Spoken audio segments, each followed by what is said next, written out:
কোনো গন্তব্য ছাড়াই বাসা থেকে বার হয়ে পড়ছি, দেখা যাক কোথায় যাওয়া যায়। তো চলেন সম্পূর্ণ ভিডিও শুরু করা যাক। আসসালামু আলাইকুম, কি অবস্থা সবার? তো দুপুর বার হয়ে পড়ছি, এইদিকে আমাকে আমার ক্যামেরাম্যান নিতেও চলে আসছে। তো বাসা থেকে বার হয়ে পড়ছি যে দেখা যাক কোথায় যাওয়া যায়, কেননা আজকে মূল বিষয়টা হলো যাওয়ার কোনো উদ্দেশ্যই নাই কোথাও। তো এখন দুজনে কথা বলতে বলতে চলে আসছি মুখঘাট বাজারে। আর এইদিকে বাতাসে যে অবস্থা ছিল, আমার হেজাবটা একদমই খুলে যাচ্ছিল সামনে থেকে। সে যতই ভালো করে হেজাব বাঁধি না কেন, গাড়িতে বসলে একদমই নষ্ট হয়ে যায়। তো এই মুখঘাট বাজার কে কে চিনেন আপনারা সবাই কমেন্ট করে জানান। কথা বলতে বলতে আবারও চলে আসছে এখন কান্দাপাড়া বাজারে। আর এই কান্দাপাড়া বাজারে ঢুকেই হচ্ছে যে বড় একটি স্কুল। আপনারা যারা এদিকে আছেন তারা তো অবশ্যই এই স্কুলটাকে চিনেন। যাই হোক, এখন চলতে চলতে চলে আসছে দেপাড়া বাজারে। আর আমি কিন্তু আজকে ফার্স্টেই বলে দিছি যে আজকে যাওয়ার কোথাও কোনো উদ্দেশ্য নাই। বাগেরহাট অনেক ছোট একটা জায়গা, আর কোথাও যাওয়ার জায়গা নাই। তো ভাবলাম দেপাড়া বাজারে যেহেতু চলেই আসছি, এইখানে বেলায়েত হোসেন ডিগ্রি কলেজ থেকে ঘুরে যাই।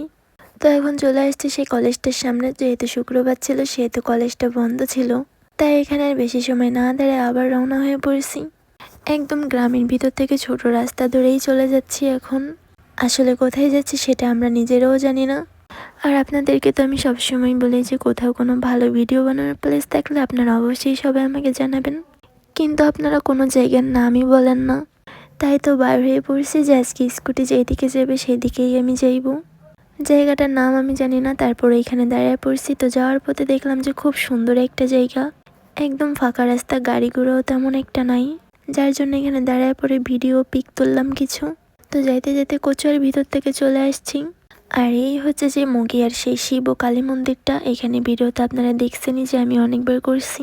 তো আমরা হচ্ছে দেপাড়া বাজার থেকে ঢুকে আমরা কচুয়ার এদিক থেকে বার হয়েছি, যেহেতু কচুয়ার এদিক থেকে যাচ্ছি। তো এইখানে কচুয়ার যে বিজয় চত্বর আছে সেখানে ভাবলাম যে এখান থেকে একটু দাঁড়াই ঘুরে যাই। তো যাই হোক, কচুয়া বিজয় চত্বরের ভিতরে ঢুকে পড়লাম।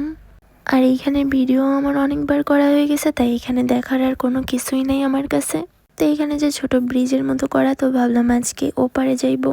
তো আজকে ব্রিজ থেকে চলে আসছি এপারে। তো আর বেশি সময় কচুয়া বিজয় চত্বরে থাকি নাই, এখান থেকে রওনা করে চলে আসছি সাইনবোর্ড বাজারে।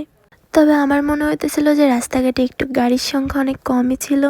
তারপর আর কি কথা বলতে বলতে চলে আসছি একদম সাইনবোর্ড বাজারের চত্বরের কাছে।